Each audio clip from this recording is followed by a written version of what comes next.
Hi everyone, welcome to Mr. Autotech Tricks and Tips. In this video, I am going to show you how to create Steam account 2024 step by step complete tutorial. Let's begin. Go to Google. Now search here Steam. Click the first link on this web page. After clicking this, click login. Now click create an account.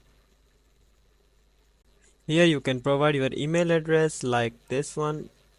Now copy it and confirm your address. Click this check mark, continue. You will receive an code on your Gmail. After entering Gmail, click Steam. Now verify my email address, click here. Email is verified. Now back to your reverse page. Here you can see account is verified. Now provide Steam account name, use password. After complete this, click done. After this, your account will be completed. If this video helps, like this video, subscribe my channel, and thank you so much for watching.